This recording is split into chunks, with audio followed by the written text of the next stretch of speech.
Jako brzo. Evo, dovoljno je reći da u današnjoj Hrvatskoj imamo relativizaciju zločina i piše tamo da je nekih 86.000 ljudi ubijeno u Jasenovcu, a svi znamo da je Komisija Narodne Republike Hrvatske na čelu 1945. godine sa dr. Vjenslav Celigoj i Ante Štoj su našli da je bilo 700.000 mrtvih u Jasenovcu. Današnja Hrvatska ne priznaje nalaze svojih, da kažem, svoje komisije koja je to 1945. godine utvrdila.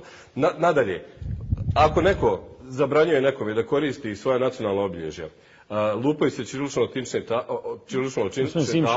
u Hrvatskoj, to je jasno da ne možete naći takav ekvivalent u Srbiji. Pominjanjem Nedića ili pominjanjem Srebrenice ili takve stvari doćemo do toga da su svi izgleda u Drugom svjetskom ratu bili antifašisti osim Njemaca. Postavili ste pitanje udžbenika što je i profesor Selimović i moram se dodam, ne samo 86.000 što kaže gospodin Simić da je minimiziranje, nego i ovdje imam jedan udžbenik za 4 razred, znači istorije, odnosno što kako piše povijesti, gdje samo jedna rečenica od cijelog udžbenika koji ima skoro 300 stranica, samo jedna rečenica o Jasenovcu, gospodine Tepeši, interesuje mi vaš stav, gdje se kaže da je to bio logor Jasenovac-Kajanovske u kome je ubijeno 48.000 Srba i nekoliko tisuća Židova i tu je stradao i jedan broj Roma. To je sve što piše Jasenovcu i šta će naučiti djeca i šta će znati o Jasenovcu ako piše ovakva rečenica. A vi ste istoričar i šta?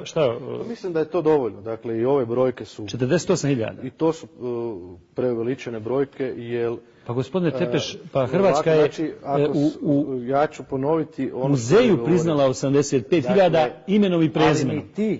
Ali ni to, znači stručnjaci koji se time bave vidjeli su da i na popisu tih žrtava ima ljudi koji nisu u Jasenovcu ubijeni, dakle nego koji su bili živi i poslije Drugog svjetskog rata i to se uspoređuju dokumenti sa međunarodnim crvenim križem. Mislite da je normalno da piše samo jedna rečenica o Jasenovcu, a u Bajburškom putu 2,5 stranice? Da piše da je neko negdje ubio jednog čovjeka, to je zločin. Znači, to je ono što ću ja uvijek govoriti. Da, ali to je dovoljno da shvate djeca i đaci u Hrvatskoj. Pa znači, ako kažemo da je sada neko ubio nekoga, koja je zađe van na cestu, ubijem jednog čovjeka. Jesam ja zločinac ili nisam? Znači, zločinac je onaj ko ubije jednog čovjeka isto kao 10.000 ili milijune. Znači, nije poanta, povijest je ozbiljna stvar, ne možemo se pozivati na istraživanja koja nisu bila slobodna, kao što nije bila ni ta država slobodna 45 godina. Sada kad se otvaraju arhivi, kada se slobodno može o tome pisati, kada nećete dobiti neku stigmu ako objektivno pišete o tome da ste narodni neprijatelj ili sluga domaćih izdajica ili tako dalje, to su neka prošla vremena. Dakle, je li normalno da samo jedna rečenica od ovolike knjige bude o Jasenovcu, a da recimo nema ni rečenice ko je ubijao, ni jedne slike, fotografije, ničega, a da o križnom putu, Bleiburgu i tako dalje. Po meni da. Pa zato, gledajte, o Bleiburgu se u Hrvatskoj nije govorilo 45 godina. A normalno ta proporcija 2,5 stranice na prvoj rečenici. Samo malo, dopustite mi da završim. Dakle, o Bleiburgu se nije govorilo 45 godina. Nijedna knjiga koja je pisana o NDH, dakle, nije govorila o tim stvarima, povjesničari 45 godina nisu smjeli o tome pisati. O Jasenovcu ne samo da se pisalo, nego se napumpavale brojke, a u službi naravno velikosrpske politike, kako bi se hrvatski narod prikazao genocidnim i kako bi 90. i 91. godine diplomatskim pritiscima spriječili velikosrpska Miloševićeva politika, spriječili nastanak Hrvatske države, samo malo dakle, Hrvatske države, onda se stavljala stigma Jasenovca, plašilo se ljudima i kao da se Srbi digli na oružje, jel kao su oni bojali 41. Evo, dakle, to vam je cijela ta priča.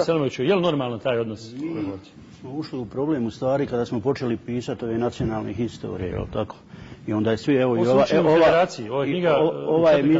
ova emisija dakle pokazuje da mi govorimo samo iz aspekta svog naroda i tako dalje. Mislim da je to potpuno pogrešna teza. Čitavo vrijeme pokušavam da kažem da fašisti mogu biti na svim stranama i antifašisti mogu biti. I tako je to i bilo. Ako govorimo relevantno, ako govorimo na osnovu istorijskih izvora prvog reda i tako dalje. Dakle, prikazivati jedan narod da je genocidan narod, a svi drugi narodi da su bili antifašisti. Niste mi rekli, nismo govorili za Jasenovac. Ali sam otvorio pitanje udžbenika. Da, to vas pitam. Danas se općenito historičari, povjesničari slažu sa činjenicom dakle, da nikad nije bilo moguće istražiti, do danas nije moguće bilo istražiti žrtve Drugog svjetskog rata. Dakle, mi smo imali u udžbenicima ranije brojku od 1.700.000 ljudi koji su poginuli u Jugoslaviji. Međutim, istraživanja Bogoljuba Žerjavića, dakle, pokazala su da se tu i Vladimira Kočevića pokazala su da oni su došli do približno istog rezultata. Ta cifra kreće oko 1.100.000, 1.027.000, je li tako po jednom, i negdje oko 1.100.000 prema drugom. Dakle, došli su do približno istih rezultata, naravno na osnovu znanstveno prihvaćene metode. Piše jedna rečenica, mislim da ne treba apsolutno minimizirati zločine bilo koje vrste, dakle pogotovo ako se radi o zločinima, a uvijek se radi, uglavnom su to nedužni, dakle ljudi koji su ubijeni u logorima. Mi smo i svjedoci da smo imali priliku da vidimo logore i u vremenu 92. i 95. godine i dakle svako to negiranje nije dobro. Nas obično pogađa to ako neko negira naše žrtve, ali nas ne pogađa isto to ako neko negira... Sve ste ispričali, samo niste jasno odgovorili. Rekao sam jasno, dakle da nije u redu da se negiraju zločini, dakle bilo od koga oni dolazili. Mislim da danas niko ni u Hrvatskoj čak ne spori da je nezavisna država Hrvatska bila kvislinška tvorevina. Ne spori da je kvislinška, ali da je... Nego? Dakle, ona je bila zločinačka. Jedno je kvislinško, jedno je zločinačka. Pa i Republika Srpska. Nastala na zločinu genocidu u Srebrenici. Dakle, ne, to ste sad izazvali. Vidite, evo to... Nemojte, samo gospodin Vujadinović,